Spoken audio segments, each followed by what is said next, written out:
Great. We have Chelsea, what do we got? What do we got keyed up for some questions in the comments? Yeah, we've got some questions in the Q&A here, and I just want to share with everyone, if you do want to add questions here, it's not the chat button, it is the Q&A button down at the bottom of your screen. So go ahead and pop questions in there. I've answered a few of those, but there are some that I will share here with Pete. So Tom has a few questions. First, who's in the GP? How much are they investing in cash? Good question. Mike and I are in the GP right now, and life is a part of what we're doing in terms of cash. Great question. So Mike and I have already wired over 300 grand to lock up the earnest money. We're paying due diligence fees and, inspections and appraisals. So we've got a lot of money out of pocket already on this. The question of how much do we invest? Well, it's a good one because, it depends on how much the investors want, honestly. Like I was telling Mike when this first came about, I wanted to do the deal on my own. Okay. And I'm not this liquid, but I've got some assets and I've got a refinance loan lined up right now that will give me a cash out refinance of at least $1 million on a handful of my properties that I was ready to redeploy into this and just say, Mike, this is just me and you. We're doing it together. And then we started talking about it. And I remembered that it defeats the purpose. It defeats my why. Okay. Why I do this is to spread the wealth, spread the ripple effect, bring in more people into my network. And so although keeping it to ourselves, we could add a couple $1 million to our balance sheets and that'd be good. But the reality is Mike and I have huge goals, way bigger than any single property. And we can't get there by just keeping it to ourselves. All right. And so we've decided we're going to open this up to investors.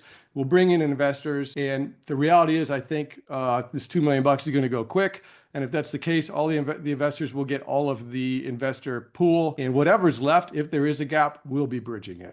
So I hope that answers your question. But the reality is that our reputation in what we do is way more valuable than any dollar amount that we can make on a single deal. Okay, we have huge goals.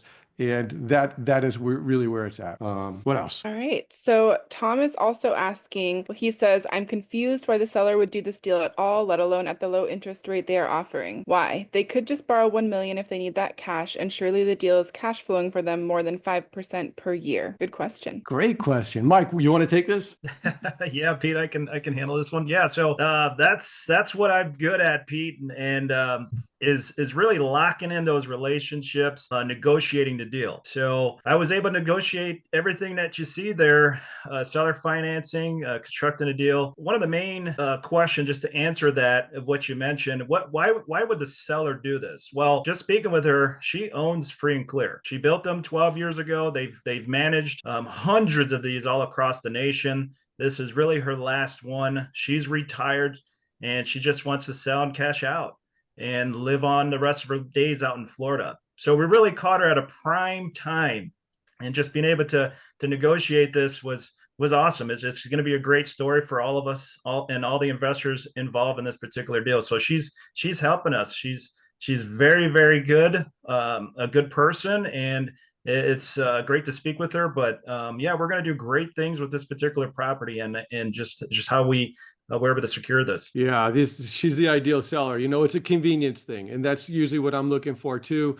We find a seller and we solve a problem for them, and it's a win-win. She gets what she wants. She doesn't have to go through showing these units and listing it. That's a pain in the butt when you own multifamily properties, trying to list a property and coordinate all these showings and then have the risk of a buyer backing out. She did her due diligence on us, and she has trust and confidence that we can close the deal. That's the reality, right? And so she's believing in us, we're believing in her, and we worked out terms, seller finance terms, that make sense for us to buy it, right? So cool. What else? All right, we've got a few more questions here. So last question from Tom here is around flood risk and insurance for the property. Good question. Yeah, we've gotten the title report. It's not a flood zone, and we're in the process of bidding out insurance right now. Mike, do we have any initial quotes yet? Not yet. No, it's too early on, so they're still working it. Yeah, we've got the price that the seller has paid right now from her prior financials.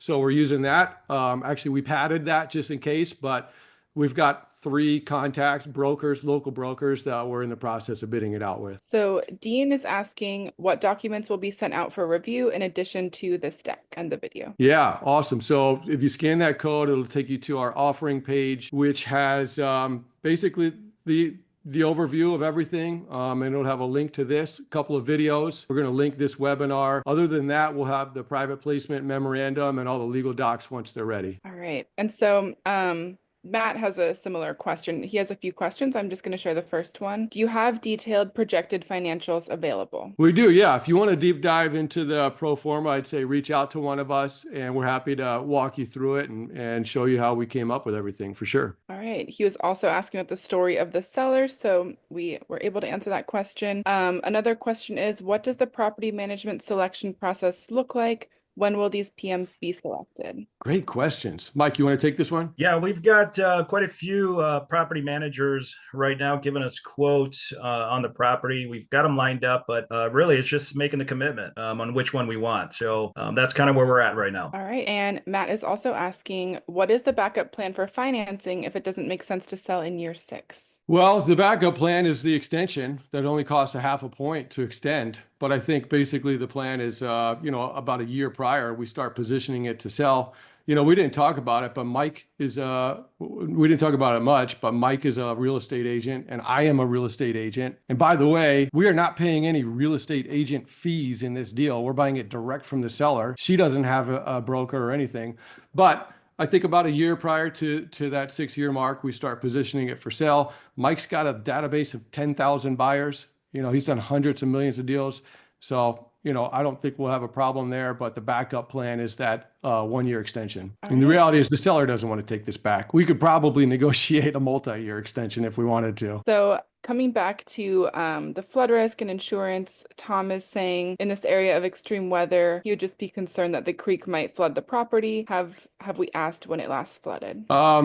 Mike, I don't think we have any info on that. I know it was not in a flood zone when we looked at the title report. From what we understand from the tenants, there's not really any water. It's not an active water pathway. Mike, do you have any additional comments on that? I haven't done any research on that either. I did look at the floodplain aerial photos. There's nothing in that vicinity to worry about. And just being from the area, I've never heard of a flood being in Cherville. If there was, you probably have to go into the archives, but I couldn't tell you the last time, at least my remembrance. So yeah, I think if there was a flood risk, we'd see it as an indicator in the insurance rates that the seller's been paying, but there's not. It's what we see so far is pretty reasonable. What else? All right, that is all the questions we have. So if anyone else has any more questions. Oh, okay, Matt. One just came in from Matt. Are these all slabs? Oh, the foundation. Good question. Mike? I'm going to assume so.